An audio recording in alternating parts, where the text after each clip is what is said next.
তো আজকে আমি পালং শাকের দেখুন মোটা মোটা একটু ডাঁটা আছে, তো ডাঁটাগুলো পালং শাকগুলো আগে নিয়ে নিয়েছিলাম, তরকারি করে নিয়েছিলাম। তো ডাঁটাগুলো দিয়ে আজকে একটু চচ্চড়ি করব।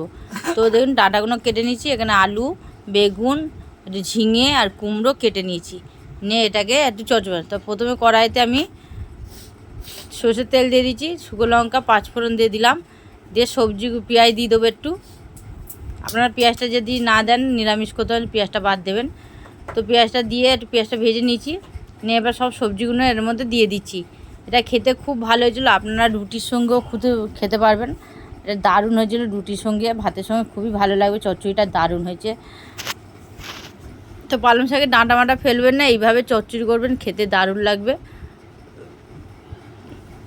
তো দিয়ে আমি ভালো করে এইভাবে চচ্চড়িটা একটু ভেজে নিচ্ছি, ভেজে নিলে কী হবে এটার টেস্টটা ভালো হবে।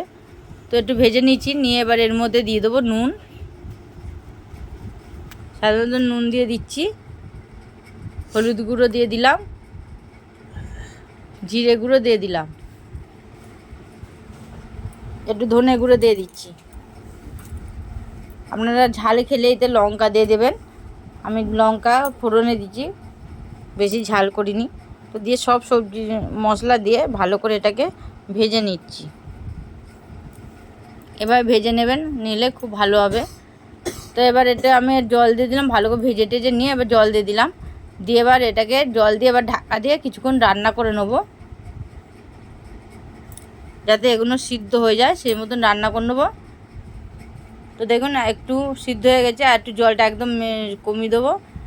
হ্যাঁ, তো জলটাকে একদম কমানোর জন্যে একটু গ্যাসটা জোরে দিয়ে এটাকে রান্না করো।